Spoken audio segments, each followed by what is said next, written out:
Bonjour à tous, j'espère que vous allez bien. On se retrouve pour le brief du vendredi, donc le dernier brief de cette semaine, en ce vendredi 10 septembre 2021. Donc au menu du jour, Bitcoin bien évidemment, on en parlera rapidement, toujours au sein du range. On verra également Ethereum, je vais en parler rapidement aussi. Et aujourd'hui, j'ai sélectionné Theta, il revient beaucoup en commentaire, donc je vous donnerai mon avis sur Theta. Et on parlera du nouveau listing des contrats futurs qui viennent d'arriver, j'ai vu ça avec les élèves juste avant. Donc la demande revient côté contrat futur, c'est bien, ça montre que le sentiment redevient optimiste. Donc on verra ça ensuite, enfin tout à l'heure, enfin, dans quelques minutes quoi. Alors Bitcoin toujours au sein du range, je vais juste repasser en daily ici. Alors tant que le premier arrêt travaille, on est dans un bear trap, c'est-à-dire qu'on est dans un piège baissier qui aura pour but de bloquer les vendeurs pour repousser les prix plus haut, ok. Donc on attendra la résolution de ce premier arrêt. Rien de plus à dire sur l'échelle daily, à part que le momentum est toujours bear et qu'on a fait une nouvelle divergence baissière ici. Donc pour l'instant, momentum toujours dans les mains des vendeurs. Il faut que les acheteurs réussissent à réinverser ce momentum.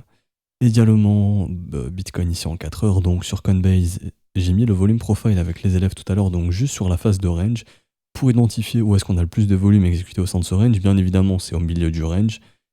L'une des pires choses à faire dans un range est de trader le milieu de celui-ci, parce qu'on y reste le plus longtemps et les meilleures opportunités se trouvent sur le bas ou le haut du range. Donc là, les traders sont en train de se positionner où au milieu du range, ce qui est la pire chose à faire. Donc une stratégie simple est d'acheter le bas du range, avec un stop assez éloigné pour essayer de ne pas se le faire chasser, bien évidemment, parce qu'il y a des stratégies de chasse au stop, où on capture la liquidité en dehors du range pour retourner dans le range. Donc bien évidemment, on essaie de mettre son stop le plus long possible tout en ayant bon risk-reward. J'ai vu ça avec les élèves tout à l'heure, et également on essaye de vendre le haut et d'acheter le bas, tout simplement. S'il y a une cassure, le stop s'active et puis tant pis. Vous voyez un petit peu ce que je veux dire, mais généralement, en range, on peut y rester dedans quelques temps. À noter que tant que Bitcoin est dans ce range, les altcoins performent bien, et on voit la Bitcoin dominance qui chute. Donc ce qui montre que c'est positif pour les altcoins, cette histoire d'un Bitcoin qui range. Donc tant que Bitcoin range, vous devriez voir vos altcoins performer probablement. Alors du coup, ensuite, rien de plus à dire que ça, franchement honnêtement, les niveaux clés c'est entre 42 830 et 43 100 dollars. Je vais passer en 1 heure, il y avait la possibilité de tenter un breakout, chose qui n'a pas été faite, j'ai juste retiré le volume profile, il me saoule un petit peu. Hop, donc si on avait, un breakout, oui, voilà, si on avait breaké, commencé à breaker ces niveaux ici, ça aurait été intéressant, les corps de chandelle qui ont repoussé les prix, même ici on n'a pas réussi, ça a échoué. Ça commence à partir en W, mais malheureusement, ça repart en M derrière, donc il n'y a pas volonté de résoudre ce range pour le moment. Je m'attends personnellement à un retour, non, pas ça, un retour dans le bas du range. Là, c'est le funding des alts, ça peut être intéressant pour voir quand il y a du FOMO. Mais je voulais vous montrer, c'est pas ici, tac tac tac, c'est ici. Pour regarder justement où sont les liquidations. Il y en a un paquet au sein du range des liquidations bulls. Donc liquidation bears, on a plus trop, c'est un peu plus haut. Donc là, on voit plutôt qu'on s'attaque aux bulls pour le moment. Et donc jusqu'au 43 500 au sein du range, il y a des liquidations bullish. Donc même ici en réalité, qui est 43 400. Donc là, il y a un paquet de liquidations bulls à récupérer. Je pense qu'au sein du week-end, on pourrait les récupérer. Donc si vous commencez à voir le Bitcoin se rediriger vers les 44-43 000 dollars, c'est pas la fin du monde. Ça veut dire qu'il sort les acheteurs au sein du range. Vu qu'on a tradé la grande majorité au milieu du range, il y a des liquidations au sud et au nord. Au nord, elles ont sauté hier, juste ici. On a encore un petit peu ici, mais on n'est pas venu les chercher. Donc maintenant, il faut venir sauter ces liquidations ici. Ça veut pas dire qu'on va absolument y aller, mais il y a de grosses probas d'y aller ce week-end. Vu que l'order book sera moins rempli, ce sera plus facile de déplacer le prix et donc de l'emmener vers ces liquidations qui pourraient permettre justement à certaines whales de rechercher en longue si elles souhaitent le faire. Également, instaurer encore plus de doutes pour instaurer un sentiment encore plus baissier qu'avant. On voit qu'on a quitté un peu le grid, ici on est passé en neutre au niveau du Fear and Grid, mais moi c'est pas trop ce qui m'intéresse, c'est plutôt le social index. Et on voit qu'au niveau du social index, on est clairement, ça y est, le doute est instauré maintenant. On est sous les zéros, ce qui montre qu'on est dans un environnement plutôt sentiment bearish. Je vais l'écrire. Sentiment bear, comme ceci. On va écrire ça, hop, en blanc, ça se verra mieux, je pense. Yes. Et en haut, on va écrire sentiment bullish, comme ceci.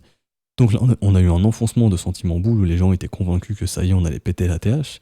On voit le crack arrive et là, vite, retournement de veste, le sentiment change. Et donc là, le doute est instauré dans le sens où on est en sentiment bear et pour l'instant, on ne retourne pas en sentiment bull. Donc pour encore plus intensifier ce sentiment bear, rien de mieux que revenir sur le bas du range en fait. Les gens sont bear dans un bas de range et sont bull sur le haut du range. Donc si on revient dans le bas du range, je vous assure que le sentiment sera probablement bearish ici, et rien de mieux pour capturer des liquidités, pour racheter un bon prix et repousser le prix dans le haut du range. Et en même temps, on vient nettoyer les liquidations qui nous attendent juste ici, tout simplement. J'ai fini pour le Bitcoin, pas grand chose à dire de plus, peut-être le momentum en 1 heure. On va checker la tête du momentum. Alors, bon bah oui, du coup, divergence. Ici, ok, divergence baissière qui s'est formée hier en 1 heure au niveau du haut du range, qu'on a essayé de revenir sur le haut du range. Bon bah ça pardonne pas, hein, consolidation, rejet, donc pour l'instant, momentum dans les mains des vendeurs en 1 heure. Et en 4 heures, ça doit être sensiblement la même chose, je pense, ou pas. Regardons ça. Pour l'instant, pas de momentum bullish en 4 heures, hein, donc rien de plus à dire. Momentum dans les mains des bears sur du court terme. Donc aujourd'hui, potentiellement jusqu'à ce que Wall Street arrive sur le marché, donc aux environs des 15h30, horaire d'Europe centrale, bah, il se passera potentiellement rien. Si Wall Street est bullish, généralement le vendredi, ils aiment pousser les prix des assets à risque, un Bitcoin, indice, action, etc. On pourrait voir quelque chose comme ça. Wall Street arrive et en rebond. Je dis pas un gros rebond, mais potentiellement en rebond. Si Wall Street n'est pas bullish et qu'ils sont même bearish sur les assets à risque, ça pourrait même nous ramener sur le bas du range plutôt que prévu. Donc on verra bien ce que fait Wall Street à 15h30, enfin aux environs des 15h, 16h, 17h, 14h. Voilà, en gros entre 14 et 17h. Mais bon, généralement c'est plutôt aux environs des 16h, 16h, 17h. Donc surveillez bien ces horaires-là, ça pourrait bouger un petit peu sur le marché. Donc oui, je voulais vous parler du listing des nouveaux contrats qui viennent d'arriver, des contrats futurs. Donc la demande revient, on le voit ici directement.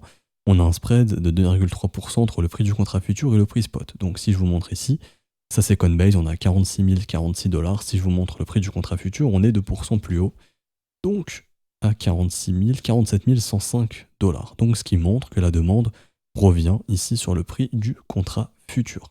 Si ça reste ainsi et que les spreads sont de nouveau croissants, ça pourrait montrer que les investisseurs sont de nouveau optimistes et qu'ils sont plutôt bullish, ce qui pourrait être positif puisque c'est un indicateur d'offre et de demande.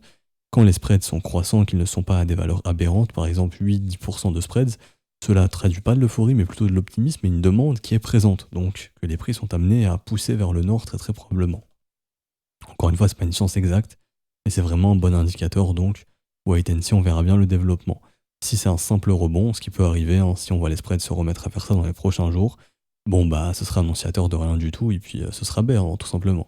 Mais au contraire, si on voit que ça consolide, que voilà, hop, ça fait W, ça monte doucement mais sûrement, ce sera assez positif pour le Bitcoin et également pour l'Ethereum qui subit exactement la même chose. Hein. Ici vous avez l'Ether, et contrairement aux dérivés, les spreads dérivés commencent un petit peu à se calmer dans le sens où on revient sur des valeurs proches de zéro, il y a des M qui se dessinent, donc l'euphorie côté dérivé, en tout cas l'excès de contrats longs, enfin l'excès de levier du côté des longs sur les dérivés commence à s'estomper un petit peu, à voir si ça va se poursuivre ainsi au cours des prochains jours. Quand vous avez un spread négatif comme ceci, cela montre que l'offre est supérieure sur le dérivé que sur le spot, et donc elle est supérieure à la demande, hein, et tout simplement qu'on a beaucoup de gens qui viennent shorter le marché, donc c'est pour ça que je vous parlais beaucoup d'un breakout du range dans lequel on était les 2 derniers mois, vers le nord, puisque les gens étaient bears. Là, on a eu une petite excitation, rien de fou comparé à ce qu'on a eu précédemment. C'est pour ça que c'est assez bizarre d'avoir secoué le marché maintenant. On aurait pu attendre qu'il soit beaucoup plus chargé en longue. Donc, s'il prépare un rallye haussier, bah, faut décharger un maximum avant le rallye. Hein. Et là, on voit directement que on est encore assez positif, mais on est assez proche des zéros. En tout cas, c'est pas un spread de FOMO ici. Ce qu'il faudrait même également, c'est au sein du range retrouver des spreads négatifs qui là montreraient que les gens sont short pour recasser le range vers le haut. Alors, Ethereum rapidement. Toujours pareil, lui aussi pouvait breaker, mais il n'a pas réussi. On est toujours au sein du range, je vous remontre les points bear et bull. Mettez des alertes sous le niveau des 3000 $ et au-dessus des niveaux des 3600 $, vous aurez une résolution. Enfin, vous aurez donc simplement comment dirais-je, ça redeviendra intéressant quand on breakera ces niveaux. Tant qu'on reste au sein du range, il ne se passera rien, quoi. Donc c'est un peu con de rester derrière les écrans. Vaut mieux faire autre chose ou chasser ailleurs que sur Bitcoin et Ether. Et quand on regarde Ethereum, pareil, hein, ici il y a une perte de momentum, les M se sont dessinés, petite divergence également, j'ai l'impression. Oui, petite divergence baissière, donc pareil, perte de momentum ce matin. Donc simplement momentum baissier ici pour l'instant, donc probablement un retracement. Pareil, vous identifiez le bas du range, donc moi je prends la zone de rechargement du range ici, tout ce qui revient pour de l'achat en zone de rechargement ou sur le bas du range est assez intéressant. Si les gens ont très peur, c'est une bonne opportunité pour racheter cette zone de rechargement, tout simplement, voire plus bas dans le range aux environs des 3100, 3000 $, ça peut être vraiment intéressant ici. Pour trader ce range, rien de plus à dire sur Ethereum, ça reste du range, tant qu'on y est, il se passera rien, sur Ether, et je vais finir ce brief avec Theta. Alors Theta, bon, sur du long terme, on regarde où on est, on prend son FIB, on regarde est-ce qu'on est en zone de rechargement. On va y retourner probablement bientôt. Donc tout ce qui revient en zone de rechargement, comme son nom l'indique, c'est pour recharger en achat. Donc ça redevient intéressant pour du long terme. Et également juste monter la luminosité, je vais y arriver. Également, ce qui vous intéresse, enfin ce qui m'intéresse moi, c'est de voir une structure s'y développer. Pour l'instant, Theta est dans une structure de V-bottom. C'est pas une structure qui inverse le marché. Ok, généralement c'est retesté pour tenter, pour transformer ça en W, ou alors poursuivre la dynamique baissière et aller chercher un nouveau plus bas. Donc comment agir en conséquence? On pourrait également voir potentiellement un épaule, tête-épaule inversé. Si ça se forme, ça serait extrêmement bullish. Et ce serait aussi une structure de retournement qui pourrait donc pousser Theta à faire un nouveau sommet. À l'instant T, quand on regarde, on est sur un V-bottom ici. Sachez que ces V sont assez souvent retestés, donc comment retester un V-bottom? Généralement, on revient au minimum à 61,8, donc du mouvement entier. Donc ici, on y est quasiment revenu, mais également, généralement, on revient tester proche de ces niveaux. Donc personnellement, si je voulais investir dans Theta, ici, je commencerai à faire du dollar cost average entre les 5,80$ et les 4,83$. Ce serait la première base de mon dollar cost average. Donc par exemple, poser un ordre d'achat ici, sur le support ici, 5,47$ environ. Je poserai un ordre d'achat ici. Également, je poserai un ordre d'achat par exemple très proche du bottom, donc ici, aux environs des 3,76$. Et ensuite, je ferai une autre façon, c'est-à-dire que je regarderai où est-ce que j'ai des creux au niveau de mon volume profile. Donc j'en ai un ici, ça serait vraiment un ordre catastrophe, je garderai un peu de cash sur ma position θ pour pouvoir poser un ordre par exemple ici à 1,50$. Si on y revient, je dis pas qu'on va y revenir, donc là c'est un peu un ordre joker, dans le sens où si on y revient, je fais partie des chanceux qui vont choper du θ à 1,50$. Je dis bien si on y revient, je dis pas qu'on va y aller, je ne sais pas si on va y aller, encore une fois c'est ça la nuance. Si on y vient, j'ai au moins du cash pour avoir l'opportunité d'acheter. Et là je surperforme au moins 95% des traders qui auront la tête sous l'eau et qui eux n'auront plus de cash pour acheter ici, ils seront même des potentielles victimes qui vont capituler et vendre ici, donc j'achèterai leurs ordres de vente, si je voulais investir dans Theta. Maintenant, la chose la plus simple à faire, c'est juste d'attendre qu'une structure se développe, donc on transforme ce V en W. Donc si vous voyez ça, il y a une entrée très professionnelle qui s'offre à vous. Donc juste voir du W qui se déclenche dans cette zone de rechargement, c'est suffisant pour prendre un investissement long terme ici sur Theta. Donc mon avis sur Theta, c'est que oui, il peut faire un nouveau sommet, il n'y a pas de problème. Que pour l'instant, on n'a pas inversé la dynamique, donc il y a peu de chance à l'instant T, à part, voilà, je sais pas, un gros mouvement haussier qui sort de nulle part. Mais techniquement, il y a peu de chances de faire un nouveau sommet d'ici les quelques jours qui arrivent ou les quelques semaines. Il faudrait mieux attendre le développement d'un bottom, donc une phase horizontale et chiante, où la volatilité se calme, où plus personne parle de θ. Un indicateur aussi qui peut vous montrer qu'un asset est mature pour repartir, c'est quand plus personne en parle. θ, vous m'en parlez beaucoup en commentaire YouTube, donc à tort ou à raison, hein. Mais généralement quand les gens parlent beaucoup d'un asset, c'est qu'il n'est pas encore trop mûr pour partir. On a besoin d'avoir un désintérêt, une capitulation, que les gros puissent accumuler tranquille, faible volatilité pour repartir derrière. Donc pour l'instant, on va dire qu'on est encore sur une volatilité qui est assez nerveuse, qu'il y a encore de l'intérêt pour l'asset. Si on a besoin d'avoir un désintérêt total pour poser un bottom et repartir, il faudra attendre ce désintérêt total, ce qui pourrait arriver si ce genre de structure se forme avec une faible volatilité. Et donc en cas de nouveau sommet, je vais vous targeter les objectifs, hein, parce que oui, il peut faire un nouveau sommet et il en fera un probablement, donc quand ça arrivera, faut déjà avoir les objectifs. Alors, je vais vous tracer ça rapidement. Donc le premier, vous connaissez tous, c'est quand je fais une extension de 161,8 de 100%, comme ceci, hop. Alors également, d'ailleurs, vous voyez ici, le premier arrêt est maintenu pour le moment. Tant que le premier arrêt est maintenu ici, l'objectif, c'est de revenir tester le bottom et de voir s'il tient, pour tenter de poser un réel bottom, ou alors de casser ce bottom pour aller plus bas et poser un bottom plus bas. Vous voyez un petit peu, vous ne pouvez jamais savoir ce qui va arriver. Ce qu'il faut en tout cas vous inculquer, c'est si j'ai cette condition et cette condition et cette condition, j'agis. Si j'ai pas ces conditions, je ne fais rien et j'irai chasser ailleurs. C'est ça le plus important. Agir avec les conditions avec lesquelles avec les conditions qu'on s'est posées et qu'on s'est imposées tout simplement. Si ces conditions ne sont pas présentes, ça ne sert à rien d'essayer d'acheter tout simplement. Vous êtes hors trade et vous allez agir via vos émotions et vous serez rect derrière très très probablement. Il faut avoir un plan d'entrée, de sortie et les conditions pour entrer, les conditions de sortie bien évidemment.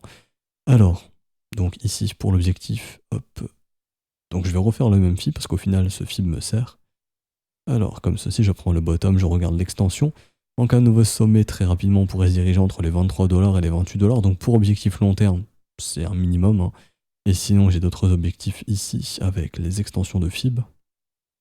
Alors comme ceci. Je prends mon bottom, je prends mon top, je reprends mon bottom. J'ai les 100%, 19$, intéressant. J'ai ensuite les 23$, intéressant. J'ai les 29$ et j'ai en target aussi intéressant 35 et en target max. Ça veut pas dire que ce sera le plus haut il va aller, mais à l'instant T, la target max que j'utilise, c'est les 44,9$. Donc voilà, si vous investissez long terme ici, Ce qui sera un bon investissement, hein. Vous pourriez potentiellement revendre plus haut lorsqu'on fera un nouveau sommet.